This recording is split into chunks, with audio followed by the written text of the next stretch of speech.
Hey folks, Mark here, RC Aviation Crawling, looking at my Maule, obviously. Went out and did some test flying with some changes I made to the Maule in my ongoing attempt to be able to do some genuine stole three-point landings. Why? The grass where I fly is super long. I think no one believes me on that. But it's super long, and in fact today there was a guy flying a plane out there, and every landing he did, nose over. But anyway, I don't care if people believe me or not. It's very difficult to land on. So that's why I decided, well, two reasons. So I decided to learn to do three-point drop landings so I could land at my field without nosing over. And I also just wanted to learn to do stall landings because it's something I've always wanted to do. So this video is very short, and what it is primarily is that Adam, pilot Adam at Model Aviator, he saw one of my videos where I was struggling to get more than a couple good landings. And he suggested to me that I move my my elevator, my control rod on my elevator horn.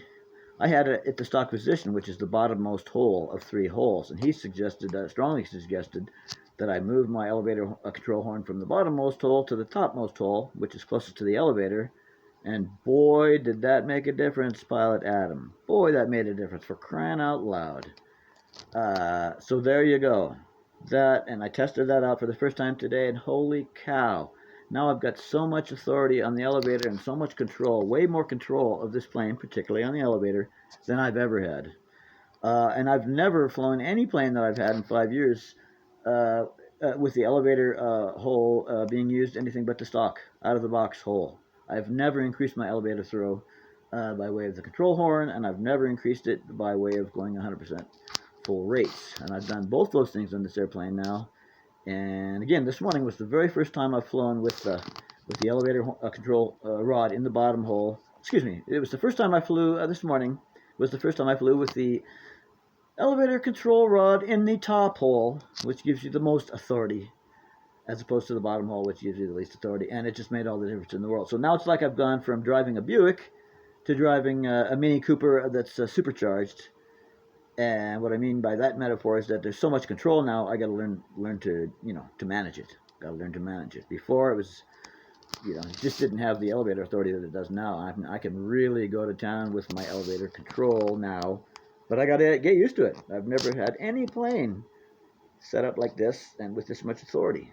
So I'm very excited. Even though I only got one good stall landing today, it was with flaps. Now, before I couldn't do any flaps landing whatsoever because it would for sure nose over.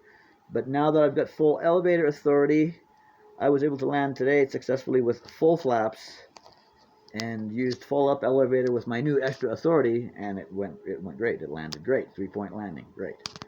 Not the best one you've ever seen in your life, or rather not the shortest one you've ever seen in your life, but I'll work on getting shorter on my landings after I get working on being consistent with my landings. With my current setup, and also my double nose heavy plane, because there's two 2200 batteries in the battery compartment, folks. 2, not 1. There's 2. Now, what does double the weight in the battery compartment in the nose? What does that do? What does double the weight in the nose battery compartment do? It makes the nose heavier. All right. Thanks for watching. Thanks for subbing. Thanks for sharing your content. Pretty soon I hope to post a video of all successful landings after I've had a chance to really do some practicing with the all-new setup, which I love. Gosh, I love it. And I've got a slightly tail-heavy setup. What I do is I have a mark on my plane, which is the center of the CG range called for in the manual. So I marked the center of that, and then I'm flying with the CG a fair amount tail-heavy from the center of that, which means I'm using a more aft CG, and it flies magnificently all the time with that CG. Now, I do need to employ the tiniest bit of forward stick, but it flies just wonderfully. And if I let go of the controls completely into the wind, it flies perfectly, except it climbs very, very slightly from the tail heaviness. So I'm so happy with the plane setup now. I know I'm done having to work on the setup, and I know that the setup is just right for, I can do anything I want. I got so much elevator authority now that I can do what I need to do. I just need to get used to that authority and practice. See ya.